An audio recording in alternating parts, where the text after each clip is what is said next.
বাংলাদেশ চলচ্চিত্র শিল্পী সমিতির 2026-28 মেয়াদের নির্বাচনকে ঘিরে সরগরম হয়ে উঠেছে বিএফডিসি। সম্ভাব্য প্রার্থী ও প্যানেল নিয়ে শিল্পী ও সংশ্লিষ্ট মহলে আলোচনা চলছে। এবার নির্বাচনে একটি প্যানেলে সভাপতি ও সাধারণ সম্পাদক পদে প্রতিদ্বন্দ্বিতা করছেন শিবা শানু ও জয় চৌধুরী। অন্য আরেকটি প্যানেলে আরমান সভাপতি ও রুমানা ইসলাম মুক্তি সাধারণ সম্পাদক পদে নির্বাচনী মাঠে সরব উপস্থিতি করছেন। শুরুতে এই প্যানেল থেকে সভাপতি পদপ্রার্থী নির্বাচন করার কথা ছিল চিত্রনায়ক বাপ্পা রাজের, কিন্তু পরে তিনি সরে দাঁড়ান।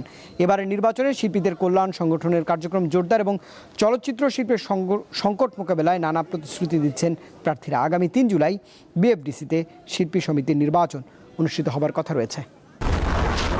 হিউস্টনে রকিং টেস্টি, সীমানা ছাড়াও নিজেকে হারাও।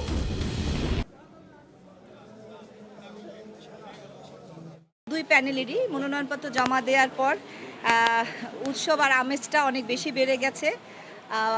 ভোটারদের মধ্যে খুব আনন্দ দেখা যাচ্ছে। আলটিমেটলি কিন্তু আমাদের এই জায়গাতেই সবার কাজ করতে হবে। এই এফডিসি, এই শিল্পী সমিতি, আমরা সবাই কিন্তু এক। আমরা আর্টিস্ট মানুষ, আমাদের কিন্তু জীবন চালাতে হয়, তো কোনো না কোনোভাবে কাজের সাথে আমাদেরকে অন্যান্য কাজের সাথে যুক্ত থাকতে হয়।